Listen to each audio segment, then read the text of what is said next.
내 영혼아 여호와를 송축하라. 여호와 나의 하나님이여, 주는 심히 위대하시며 존귀와 권위로 옷 입으셨나이다. 이스라엘아 들으라. 우리 하나님 여호와는 오직 유일한 여호와이시니 너는 마음을 다하고 뜻을 다하고 힘을 다하여 내 하나님 여호와를 사랑하라. 아멘. 우리 전심으로 하나님 아버지께 찬양을 드립시다.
오늘 아침에 우리에게 주실 하나님 말씀은 마가복음 11장 1절부터 10절에 있는 말씀입니다.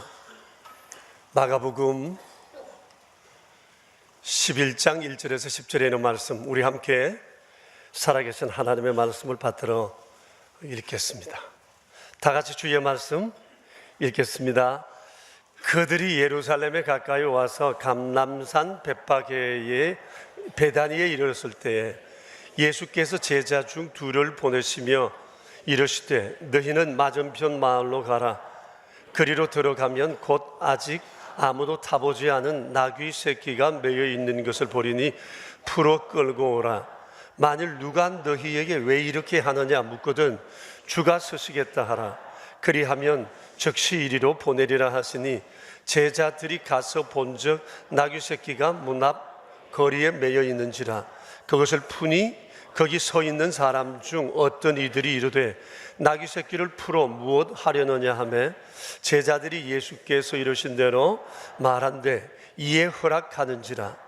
나귀 새끼를 예수께로 끌고 와서 자기들의 겉옷을 그 위에 얹어 놓음에 예수께서 타시니 많은 사람들은 자기들의 겉옷을, 또 다른 이들은 들에서 벤 나뭇가지를 길에 펴며 앞에서 가고 뒤에서 따르는 자들의 소리 지르되 호산나 찬송하리로다. 주의 이름으로 오시는 이여 찬송하리로다. 오는 우리 조상 다윗의 나라여 가장 높은 곳에서 호산나 하더라. 아멘. 여러분 오늘 성경을 읽으시면서 지난주에 읽었던 말씀하고 같다 그런 생각을 하실 겁니다. 이 마가복음과 마태복음 21장 우리가 읽은 이 본문은 아마 내용이 비슷합니다. 우리가 성경 읽기 순서대로 나가다 보니까 오늘 마가복음 이 11장의 말씀을 보게 됐습니다. 두 곳에 있는 말씀의 큰 주제는 예수님의 예루살렘 입성입니다. 지난주에는 예수님의 이 예루살렘 입성을 도운 사람들을 중심해서 보았습니다. 그분들은 예수님이 말씀하시면 토달지 않고 절대 순종했던, 예했던 사람들이었습니다. 그들의 이 순종을 통해 예수님께서는 공생의 마지막 첫날을 아주 기분 좋게 시작할 수 있었습니다. 그들의 그 순종은 거기에 끝나지 않고 선지자를 통해 말씀하신 하나님의 뜻을 이루는 그런 아름다운 기회도 되었습니다. 정말 멋진 사람들이 아닐 수가 없습니다. 저는 금주를 지내면서 제 안에 이들에 대한 여운이 상당히 남아 있었습니다. 이분들뿐만 아니라 성경에 나타난 주님께 예했던 사람들을 통해 하나님께서 이루신 그 놀라운 역사를 생각할 때 온전히 이해하지 못했던 지난 시간들, 히즈웨이가 아니라 마이웨이로 가려 했던 그런 상황들, 또 내 안에 정말 주의 길을 온전히 걸어가야 되겠다는 그런 다짐들이 생기기도 했습니다. 아마 여러분들 안에도 그런 생각들이 동일하게 있지 않았을까 그런 생각이 들어요. 그리고 오늘은 그 일 후에 있었던 일에 대해 세 가지 사실을 중심해서 말씀을 드리려고 합니다. 첫째는 호산나 찬송을 했던 사람들. 둘째는 호산나 찬송을 멈춘 사람들. 세 번째는 우리가 호산나 찬송을 계속해야 하는 이유에 대해 말씀을 드리려고 합니다. 오늘 본문에는 당시 예수님을 향해 호산나 찬송했던 사람들의 얘기가 기록이 되어 있습니다. 여러분 9절 10절을 한번 보시면 앞에서 가고 뒤에서 따르는 자들이 소리 지르되 호산나 찬송하리로다. 주의 이름으로 오시는 이여 찬송하리로다. 이는 우리 조상 다윗의 나라여 가장 높은 곳에서 호산나 하더라. 여기에도 호산나라는 단어가 여러 번 나옵니다. 그때 온 천지 아마 호산나라고 외치는 소리가 아마 벳바게로부터 비롯해서 온 예루살렘 도시에 가득 찼으리라고 생각이 되어집니다. 호산나라고 하는 그 말의 뜻은 우리를 구원하소서라고 하는 뜻입니다. 일반적으로는 하나님을 향해 기도할 때 호산나를 외쳤고, 또 절기나 예배 드릴 때 우리가 흔히 만나면 할렐루야 하듯이 그 당시에는 그렇게 호산나를 외쳤다고 합니다. 그런데 오늘 성경에는 예수님을 향해 이 호산나를 외치게 되었다라고 하는 거예요.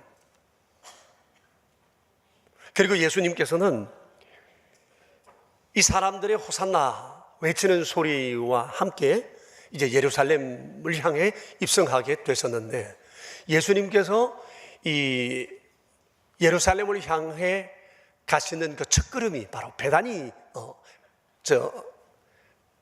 벳바게라고 하는 것에서 시작이 되었더랬습니다. 지금 현대 도시화된 그 지금 예루살렘 지역에 대한 사진입니다. 여리고에서 이렇게 올라오다 보면 베다니를 거쳐서 이 벳바게를 가게 되는데, 이 벳바게라고 하는 것은 저 언덕 바로 아래쪽에 있는 그러한 곳입니다. 예수님께서 저곳에서 나귀를 타고 예루살렘으로 가시게 되셨습니다. 저 고개를 넘어오셔서 약간 비탈진 길로 내려가게 되면 게세마네라고 일컬어지는 감람산, 감람나무의 숲이 있습니다. 감람나무는 수명이 긴 것은 1000년이 넘어간다고 하니까 예수님 당시에 있었던 감람나무는 아마 없을 것 같습니다. 그러나 그곳에 가보면 굉장히 오래된 감람나무들이 있습니다. 정말 고목이 된, 몇 사람이 아름으로 안아도 될 만한 그런 큰 감람나무들을 볼 수가 있습니다. 예수님은 그곳에서 십자가 지시기 전날 밤 눈물로 기도를 하셨죠. 그리고 주님은 저 길을 나귀를 타고 내려오셔서 예루살렘과 감람산 사이에 있는 이 기드론 시내, 야트막한 시내를 건너서 예루살렘으로 들어가게 되었습니다. 근데 벳바게와 예루살렘까지의 거리가 2km 정도 됩니다. 그러니까 예수님이 나귀 타고 수많은 사람들이 따라가는 그 광경은 아마 장관이었을 것이다, 그렇게 생각이 됩니다. 사람들은 이제 제자들은 예수님께서 준비된 나귀를 타고 가실 수 있도록 자신들의 겉옷을 벗어 안장을 대신했고, 그리고 많은 사람들도 자기의 겉옷을 벗어 그렇게 드렸습니다. 그리고 또 다른 사람들은 들에서 나뭇가지를 베어와서 그것을 흔들거나 또 깔아 드리기도 했습니다. 그리고 또 많은 사람들은 앞에서 가고 뒤에서 서며 호산나를 외쳐댔습니다. 아마 호산나 호산나는 소리가 아마 온 시내에 가득 찼으리라고 생각이 되어집니다.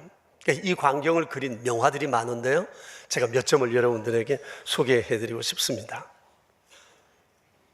그렇습니다. 그 당시 광경을 우리가 한번 생각해 볼 수가 있습니다.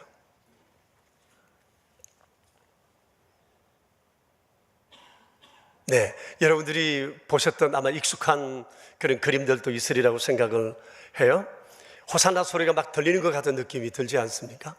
이때가 유월절기였는데 6월절기의 최고의 경축 행사는 아마 예수님께서 예루살렘 성을 향해 나귀를 타고 가시는 아마 그 모습이었다고 생각이 되어집니다.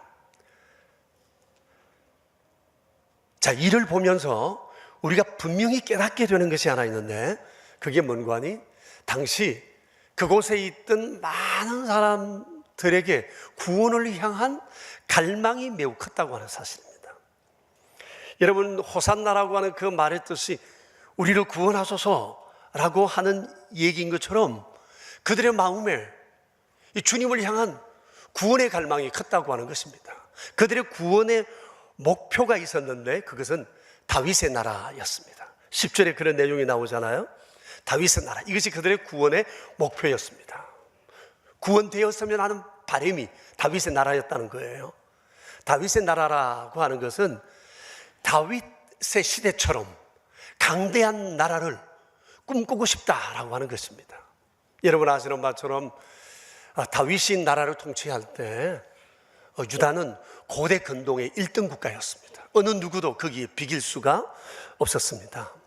그런데 다윗 이후, 솔로몬 이후 그 나라는 기울어지기 시작해서 예수님 오시기까지 1000년 동안 그들은 많은 서름과 압박과 어려움 속에 살아가고 있었던 겁니다. 그런데 그때 예수님이 나타나셨어요. 예수님을 뵙자 그들 안에 다윗의 나라를 다시 세워야 한다고 하는 갈망이 크게 일어나게 됐던 것입니다. 그런데 그 결정적인 사건이 뭔가 하니 바로 예수님의 예루살렘 입성하시는 바로 이 일이었다고 하는 겁니다. 왜냐하면 스가랴서 9장 9절을 보시면 메시아의 정표로 메시아가 어린 나귀를 타고 예루살렘 성에 들어가신다는 말씀이 있기 때문이에요. 더욱이 예수님께서 나귀를 타고 출발하시기 전에 그 말씀을 제자들 앞에서 주변에 모인 사람들에게 얘기를 해 주었다는 겁니다. 오늘 마가복음에는 나와 있지 않지만 마태복음 21장 5절에는 이 얘기가 이렇게 기록되어 있습니다. 시온 딸에게 이르기를 내 왕이 내게 임하나니 그는 겸손하여 나귀 곧 멍에 매는 짐승의 새끼를 탓도다 하라고 말씀을 하셨어요. 근데 이 말씀을 듣는 순간 이 소식은 벳바게로부터 비롯해서 온 예루살렘에 퍼져가게 되었던 것입니다. 사람들의 생각에 바로 이분이구나, 이분이야말로 다윗의 나라를 세울 메시아구나 라고 하는 확신이 들었던 겁니다.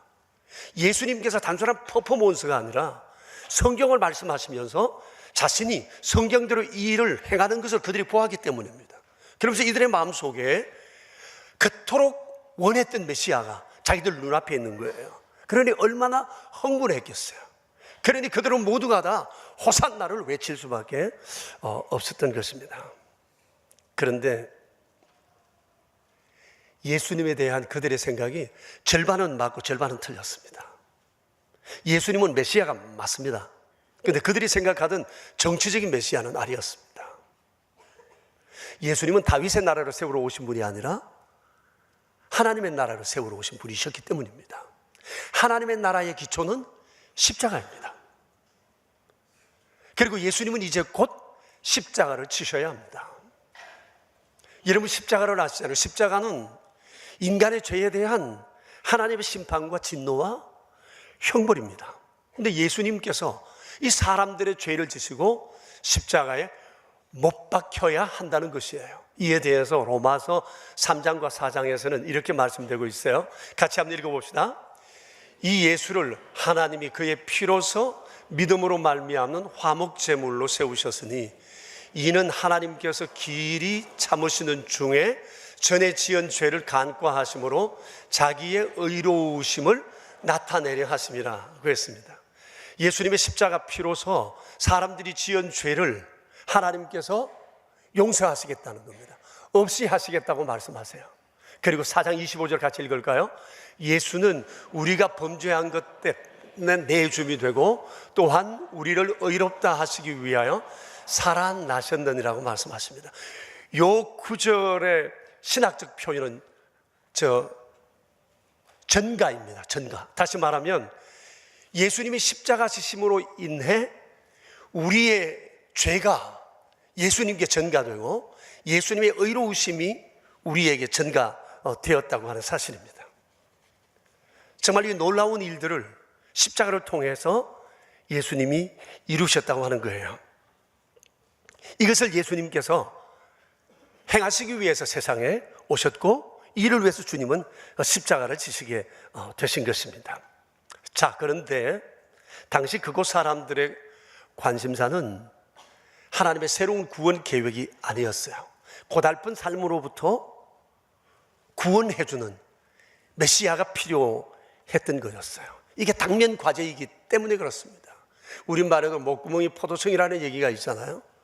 우선 먹는 것부터 해결되고 정신 차려 다른 것을 이제 계획하고 행할 수 있다, 그런 얘기인데요. 당시 로마의 강압과 그리고 경제적인 고통은 그들을 굉장히 힘들게 했고 내일이 어떻게 될지 모르는 불안감에 사로잡혀 살았던 겁니다. 그런데 예수님이 오셨고 예수님이 나귀를 타고 들어가시고 이렇게 되면서 그들의 눈이 확 떠지게 된 겁니다. 그래서 그들이 예수님께 환호했던 것이에요. 그런데 그 예수님께서 십자가를 지셨으니까 주님을 향한 기대는 분노로 바뀌게 된 것입니다.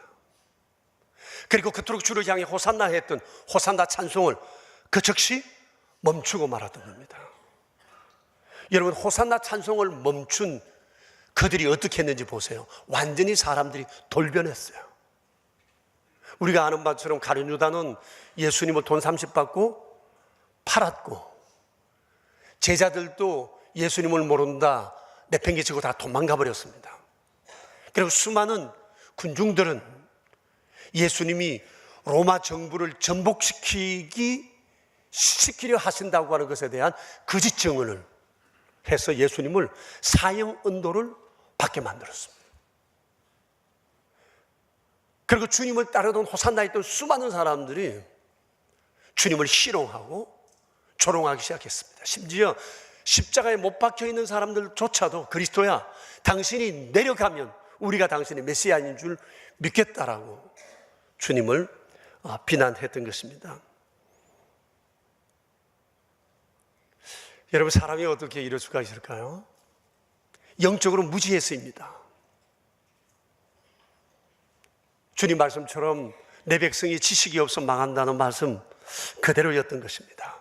자, 여러분, 2000년 전 사람들은 예수님을 만나고 주님을 향해 호산나 찬송을 했지만 예수님이 자기들이 원하는 대로 가주지 않음으로 인해 그들은 호산나 찬송을 끝내버렸습니다. 그러나 이 호산나 찬송은 우리를 통해 계속되어져야 하겠습니다. 왜냐하면 우리가 호산나 찬송을 해야 할 분명한 이유가 있기 때문입니다. 그것은 예수님께서 이미 우리를 구원하셨기 때문입니다. 모든 인간의 운명은 세상에 태어나면서 죄로 인하여 저주와 죽음의 운명을 타고 태어났습니다. 이에 대해서 에베소서 2장 1절에서 3절에서는 이렇게 말씀하고 계세요. 같이 읽어봅시다. 그는 허물과 죄로 죽었던 너희를 살리셨도다. 그때의 너희는 그 가운데서 행하여 이 세상 풍조를 따르고 공중의 권세 잡은 자를 따라서니 곧 지금 불순종의 아들들 가운데서 역사하는 영이라. 전에는 우리도 다 그 가운데서 우리의 욕심을 따라 지내며 육체와 마음에 원하는 것을 하여 다른 이들과 같이 본질상 진노의 자녀였다고 했습니다. 여러분, 이게 모든 인간의 팔자입니다. 죄인이었고 죄로 인해서 우리는 죽을 수밖에 없었습니다. 나는 아니라 하지만 공중의 권세 잡은 악한 원수 마귀에게 끌려 살았습니다. 세상에 가장 중요한 것은 육체적 풍요와 쾌락이었습니다. 그래서 오직 살아가는 이유, 일하는 이유, 돈 버는 목적은 내 육체를 더욱 즐겁게 만족하게 하기 위한 것, 그것이 유일한 삶의 목적이라고 하는 것입니다. 그러다 보니까 영적인 지각이 무디어졌으니 하나님을 거스르게 되고 하나님에 대한 지식이 없게 되니까 하나님을 등지게 되고 하나님을 거역하게 되었던 것입니다. 이렇게 영적으로 무지해진 사람들을 불쌍히 여기셔서 하나님께서 러브콜 하셨던 것입니다. 하나님의 러브콜의 핵심이 바로 구원입니다. 예수님을 통한 구원입니다. 우리가 지난 9월달 신앙수련회 할 때 하나님의 러브콜에 관해서 우리가 함께 나누지 않았습니까? 그 수련회 하는 기간 목요일 날 저녁에 제가 일을 끝내고 집으로 갔는데 우리 교회 초등학생 한 4명이 예하우스 쪽으로 걸어가면서 깔깔대며 저를 흉내내는 겁니다. 하나님의 러브콜, 그 원초적 사랑. 그 옆에 있는 놈이 또 하나님의 러브콜, 그 원초적 사랑. 막 이렇게 얘기를 하고 지나가요. 너무 이쁜 거 있죠. 그래서 제가 불러 세웠어요. 얘들아, 이해가 되니? 하나님의 러브콜? 아이, 그럼요. 그리고 또 흉내를 냅니다. 하나님의 러브콜, 그 원초적 사랑. 그래서 막 저를 힐끔힐끔 보면서 지나가요. 여러분, 이 문장 어려운 문장이에요. 여러분 기억하세요? 하나님의 러브콜, 그 원초적 사랑. 아이들이 이걸 외우고 아주 즐거워하고 있더라는 겁니다. 제 마음에 기도가 생겼습니다. 아이고 주님, 얘들이 이렇게만 잘하게 해주세요. 세상이 아무리 험해도 하나님의 러브콜, 자기가 그런 존재라는 사실만 안다면 이 아이들이 능히 세상을 이겨가지 않겠습니까? 그리고 이런 아이들이 교회 안에 있다는 것이 제 안에 굉장히 행복하다, 그런 느낌을 갖게 됐습니다. 여러분은 하나님의 러브콜에 대해서 얼마나 알고 계세요? 하나님의 러브콜을 얼마나 생각하세요? 하나님의 러브콜을 생각할 때 내 안에 그 감격이 어떻게 솟구치며 반응을 하고 있습니까? 하나님의 이 러브콜에 관한 얘기가 성경 한 권 가득입니다. 우리가 좀 전에 찬송을 불렀지만 어떤 분은 이 성경을 풀어놓으면 바다를 먹물 삼고 하늘을 두루마리 삼아도 다 기록할 수 없을 정도라고 얘기를 했습니다. 이 하나님 원초적 사랑의 핵심이 구원이고, 이 구원을 이루기 위해서 예수님께서 세상에 오셔서 십자가에 못 박혀 돌아가시게 된 것입니다. 십자가에 못 박혀 돌아가시면서 주께서 행하신 그 일이 바로 속량, 죄사함이라고 말씀을 하세요. 그리고 이 사실을 믿는 것이 바로 거듭남이라고 말할 수가 있는 것입니다. 그러니 여러분, 예수님께서 십자가를 통해서 이루신 일들이 얼마나 놀라워요. 그러니 우리가 주님을 찬양하지 않을 수 없는 겁니다. 우리는 주님으로 인해서 구원을 얻었지만 주님은 이 구원을, 우리의 구원을 이루시기 위해서 주께서 당한 고난은 얼마나 크셨는지 몰라요. 지난 금요일 새벽에 우리가 마가복음 14장 32절부터 묵상을 했거든요. 예수님께서 겟세마네 동산에서 마지막 기도를 하셨는데 자신의 심경을 이렇게 표현하셨어요. 내가 심히 고민하여 슬프다. 심히 놀라 슬프고 괴로워 죽을 지경이 되었다고 말씀을 하셨어요. 너무나 의외의 말씀이지 않아요? 그런데 여러분, 그날 주께서 자신의 심경을 나타낸 그 단어는 헬라어 가운데서도 굉장히 희귀한 단어예요. 일상생활 속에서는 사용하지 않은 단어라는 얘기입니다. 뭘 얘기하는 거죠? 주님이 느끼셨던 고민과 괴로움과 공포가 보통 사람의 상상을 뛰어넘는 것이었다는 거예요. 일반적으로는 그런 것을 경험해 질 수 없는 경험이라는 거예요. 그러니까 어떤 신학자는 말해요. 세상에 예수님만큼 가장 큰 공포와 불안과 근심을 느낀 분은 없다라고 얘기를 했습니다. 맞는 얘기예요. 이런 단어는 보통 경우에 사용하지 않기 때문에 그렇습니다. 그런데 십자가를 앞에 두신 그날 밤 우리 주님이 겪으셨던 그 공포심은 굉장히 컸다라고 하는 거예요.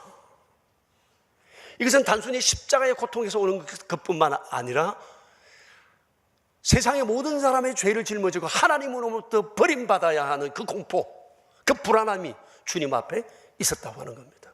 그런데 이 불안과 공포와 고통을 우리가 당해야 하는 것이었는데 예수님께서 친히 대신 당하신 거예요. 우리가 이 사실을 진실로 깨닫는다면 예수님을 생각할 때마다 이 감사가, 송축이 터져나올 수밖에 없는 것이라는 겁니다. 그런데 왜 우리가 주님을 믿으면서 주님을 향한 감격이 부족한가, 찬송이 부족한가, 헌신이 부족한가? 그것은 이 십자가에 대한 이해가 짧거나 이 사실을 내 스스로가 깊이 경험하고 있지 않기 때문에 그렇습니다. 이 사실을 안다면 찬양하지 않을 수 없어요. 그렇기 때문에 똑같이 우리가 예수님을 믿지만 주님을 향한 감격과 찬송과 헌신은 개인차가 있을 수밖에 없습니다. 주님의 십자가에 대한 감격이 얼마나 크냐에 따라서 그것은 반응하게 마련이기 때문에 그렇습니다. 그런데 내가 처음 예수님을 믿었을 때와 지금 나의 신앙은 계속 업되고 있는가? 아니면 그때보다 더 못하고 다운되고 있는가? 우리 자신을 한번 생각해 보아야 합니다.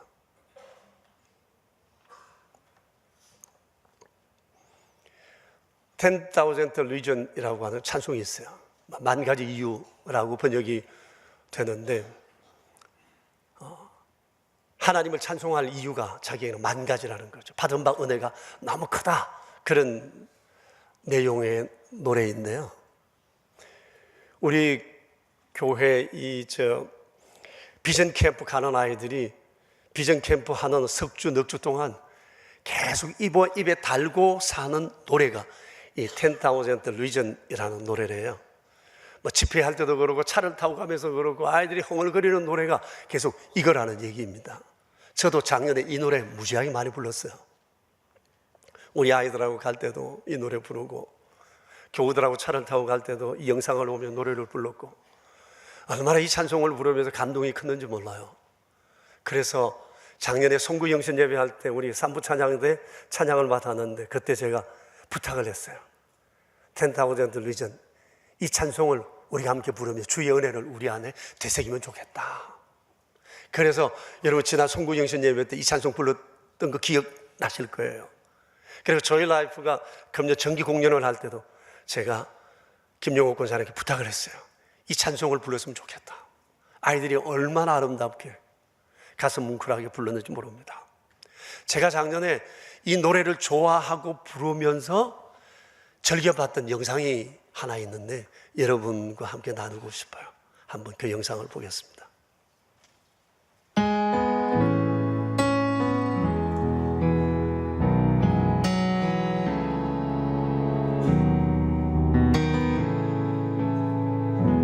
Bless the Lord, oh my soul, oh my soul, I worship His holy name. Sing like never before,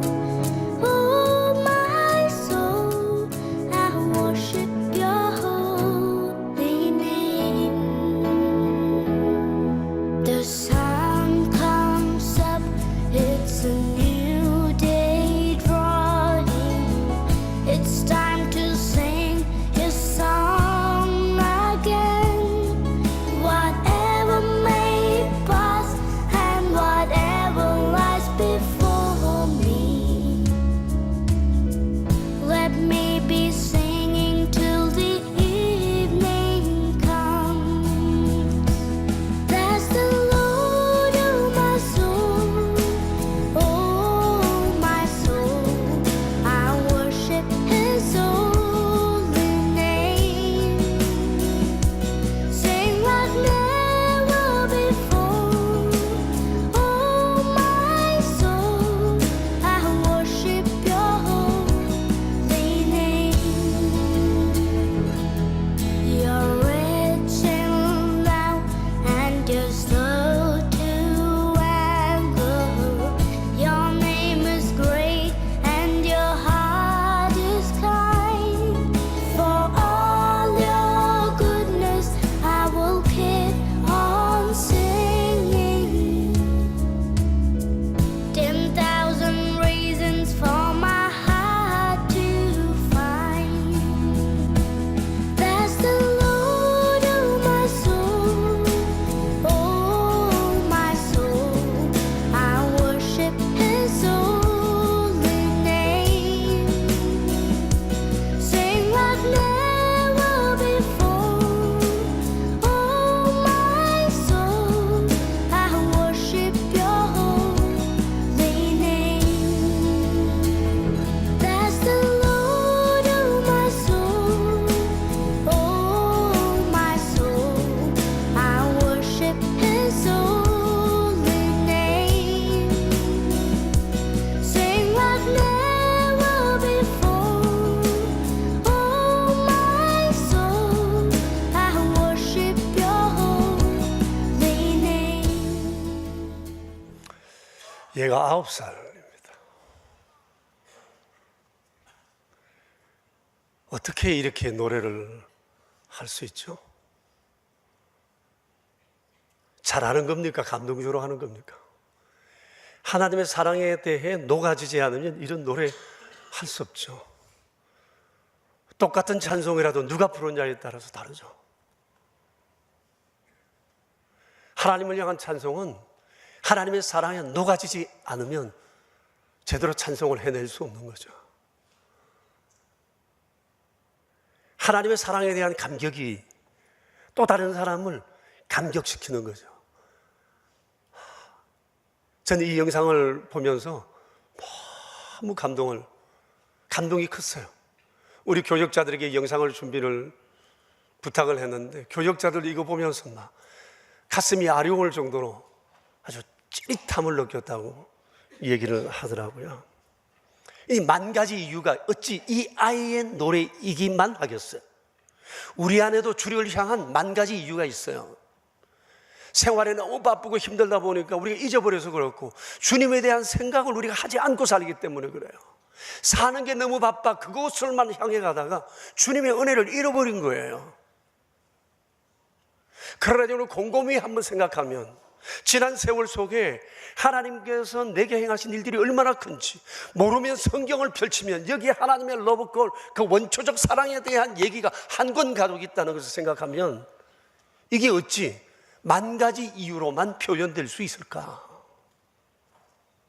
저는 제가 예수님 믿으리라고 생각도 못했어요. 그래서 제 고향 친구들은 그런 데입니다. 우리 동기들 가운데 불가사의가 몇 있는데 그 중에 하나가 배성태가 예수 믿고 목사 된 거다, 그런 얘기들을 한대요. 사실 저는 예수 믿을 줄 몰랐고 우리 친구들도 제가 예수님을 믿으리라고는 생각지도 못했다는 거예요. 제가 만일 예수님을 믿지 않았으면 저는 지금 어디쯤 있을까? 제 아내한테도 제가 종종 얘기합니다. 아마 나 이 세상 사람 아닐 거야. 아니면 엄청난 타락과 세상 세미 속에 빠져서 그것이 세상의 모든 것이요 삶의 목적인 것처럼 살았을 거예요. 눈에 보이는 것만 확실하고 보이지 않는 것은 존재하지 않는다고 생각하면서 정말 하나님을 대적하고 살았을지도 몰라. 그런데 주님을 알고 나니까 이런 사랑이 있는 줄도 몰랐는데 이 사랑을 알고 나니까 이 사랑의 감격이 얼마나 큰지 주님을 향하는 고백과 행진을 멈출 수가 없는 것입니다. 아마 여러분도 그러실 것입니다. 만일 제가 예수님을 모르고 지옥에 갔다면 얼마나 땅을 치고 통곡했을까. 그러면서 제가 예수님을 믿는 사람들 욕되게 했을 것 같습니다. 내 주변 사람들 가운데 예수 믿는 사람들, 내게 이 좋은 주님에 대해서 얘기해 주지 않고 이 지옥이 있다는 것을 말해주지 않은 것에 대해서 얼마나 타박하고 원망했을까. 이 세상에 있는 교회들을 막 저주했을지도 모르겠다는 생각이 들었습니다. 그런데 주께서 우리를 이렇게 놀라운 선물을 베푸시고 은혜를 주셨다는 사실에 대해서 우리가 이 감사하지 않을 수가 없는 것이죠. 그런데 우리가 예수님을 향해 찬송하지 않을 수가 없는 것입니다. 우리가 찬송해야 할 분이 또 있습니다. 하나님이십니다. 왜냐하면 이 하나님께서 모든 것을 계획하셨고 하나님께서 예수님을 보내셨기 때문에 그렇습니다. 9절 말씀을 보십시오. 맨 뒤에 이런 말씀이 있습니다. 주의 이름으로 오시는 이여 라고 했어요. 주의 이름으로 오시는 이여. 이것은 시편 118편 26절을 배경으로 하고 있는데 이 주라고 하는 단어가 시편 118편에는 여호와 하나님이라고 번역이 되어 있습니다. 다시 말하면 예수님은 하나님이 보내셔서 오셨다는 겁니다. 하나님은 창세전부터 죄인들을 향해 러브콜 할 계획을 가지시고 때가 되심에 예수님을 보내시고 십자가 지게 하셨고 사람들의 죄로부터 속량하셨다고 하는 사실입니다. 인생들의 비참한 결말을 아셨기 때문에 하나님의 사랑이 죄인들을 사랑할 수밖에 없도록 이런 상황을 만들어 가셨다고 하는 사실입니다. 그로 인해 우리에게 어마어마한 복이 임하게 된 겁니다. 구원과 영생과 죄사함과 하나님의 자녀됨과 거룩하고 흠없이 하심과 함께 하심과 동행하심과 인도하심과 수많은 약속을 통해서 우리의 필요한 것들을 채우시겠다는 기도의 응답에 대한 약속과 생각해보면 이루 말할 수가 없습니다. 그런데 이 복이 내 복이 된 사람이 있고 이 복이 아직까지 내 복이 되지 못한 사람이 있어요. 하나님이 말씀하신 이 복이 내 복이 되기 위해서 사람들이 해야 할 일은 딱 하나 있어요. 이 사실을 믿는 거예요. 믿는 순간 이 모든 복과 은총은 내 것이 되는 것입니다. 요즘 우리 사회에서 많이 말하는 거죠. 팩트예요. 이게 사실이에요. 그러므로 여러분, 우리가 하나님을 찬송하지 않을 수 없어요. 받은 게 너무너무 많기 때문에 그렇습니다. 찬송이란 하나님께서 내게 베푸신 은혜를 기억하고 인정하고 반응하는 거예요. 그래서 그걸 입을 벌려 찬송하고 이게 더 커지면 내 삶을 들여 주님을 송축하는 인생을 살아가게 되는 것입니다. 근데 중요한 게 하나 있습니다. 이 주를 향한 호산나 찬송이 내 안에만 머물게 해서는 안 된다는 겁니다. 김 장로님 기도하셨지만 지금 우리 기독교에 대한 상황이 좋지는 않습니다. 그럼에도 불구하고 우리가 소망을 멈출 수 없는 것 하나는 이 나라, 이 민족 가운데 방방곳곳에 주를 향한 호산나 찬송이 넘치기를 간절히 소원해야 한다는 것입니다. 구원받은 사람은 구원받아서 호산나, 구원되지 못한 사람은 구원을 갈망하며 주를 향해 호산나는 이 외침이 이 땅 가운데 가득하기를 우리가 소망해야 합니다. 왜냐하면 주의 사랑을 모르면 태어날 때 그 더러운 팔자 그 길로 영원히 갈 수밖에 없기 때문에 그렇습니다. 그래서 주일이 되면 세상의 모든 사람들이 주를 향해 호산나 찬송을 외치는 그날이 오기를 우리는 간절히 소망해야 하는 것입니다. 저는 영혼 구원을 생각할 때마다 제 안에 떠오르는 장면이 하나 있습니다. 미국의 세들백 교회를 세우고 미국 사회에 큰 영향을 미치고 있는 릭 웨렌 목사의 부친에 대한 얘기입니다. 목적이 이끄는 삶이라고 하는 책을 써서 많은 그리스도인들에게 감동을 준 바 있으신데 그 책 내용 가운데 그는 그의 아버지의 임종에 관한 얘기를 하고 있어요. 이런 내용입니다. 그의 아버지가 임종에 가까웠다는 얘기를 듣고 리웨렌 목사 부부가 아버지를 찾아가셨대요. 이제 아버지는 곧 인생의 마지막을 얼마 앞두고 있는 그런 상황이었습니다. 일어날 수도 없고 말하기도 어려운 그런 상황이었는데 아들이 도착했다는 소리를 듣고 아버지가 그 자리에서 벌떡 일어나신 겁니다. 그리고 아들의 머리에 손을 얹고 축복합니다. 예수님을 위해 한 사람이라도 더, 예수님을 위해 한 사람이라도 더, 예수님을 위해 한 사람이라도 더. 수십 번 그 얘기를 하고 아버지는 다시 자리에 누우시고 임종하셨다는 얘기입니다. 어떻게 죽어가시던 분이 아들에게 마지막 그 한마디 말을 축복할 수 있었을까? 이 어른의 마음속에 도대체 뭐가 있었기에 그의 마음에 마지막 이 한마디 말을 하고 죽어야 되겠다고 생각했을까? 리웨렌은 그날 아버지의 그 축복을 통해 엄청난 충격을 받았고 그 충격이 그로 하여금 오늘 사역을 감당할 힘이 되었을지도 모르겠다, 그런 생각이 듭니다. 여러분, 우리가 예수님으로 인해, 하나님으로 인해 이 은혜를 입었다면 내 안에 있는 이 만 가지 이유에 대해서 사람들에게 말해 주어야 합니다. 이것이 은혜를 입은 사람의 마땅한 도리입니다. 내 안에 있는 이 만 가지 이유를 사람들에게 말해주다 보면 또 다른 만 가지 이유가 내 안에 생기게 될 것입니다. 이것을 말해주면 또 다른 만 가지 이유가 생기게 될 것입니다. 그러면서 우리 안에 진정 세상에 가장 부러운 것, 가장 행복한 것, 인생을 만족하게 하는 것이 바로 하나님의 은혜라는 사실을 내 안에 확신하게 되고 그 은혜 안에 머무르는 그 일이 내가 해야 할 가장 중요한 일이라는 것을 깨닫고 이것을 세상 사람들에게 끊임없이 말해줄 수밖에 없을 것입니다. 오늘 이 아침 우리 안에 이에 대한 새로운 결심이 있게 되기를 축복합니다. 우리 함께 기도하겠습니다. 여러분, 주님이 우리에게 바라시는 것이 있습니다. 내가 내게 베푼 은혜를 알라는 겁니다. 기억하라는 겁니다. 전하라는 겁니다. 내 하나의 믿음, 이거 챙기는 것은 절반의 믿음입니다. 주님은 우리를 거룩한 소명의 길로 부르셨습니다. 이 믿음의 길 걸으셔야 합니다. 똑같이 예수님을 믿어도 주님을 향한 감동은 같지 않습니다. 사람마다 차이가 있습니다. 나는 어떤가 한번 생각해 보았으면 좋겠습니다. 어떤 사람은 주를 향해 노래해야 할 만 가지 이유가 있다고 얘기를 합니다. 어떻습니까? 오늘 이 아침에 그 은혜를 기억하고 그것을 고백하고 그 길을 따라 사는 우리가 되기를 결심했으면 합니다. 우리 시간 합심해서 기도드리겠습니다.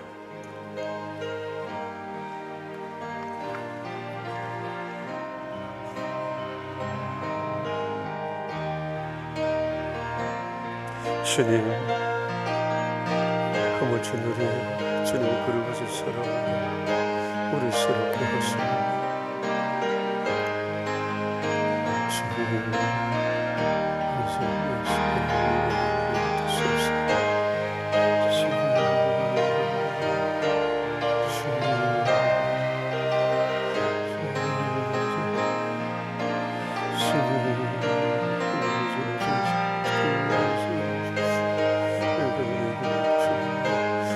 사실을 잊고 살아가는 주님, 주님을 믿으소서.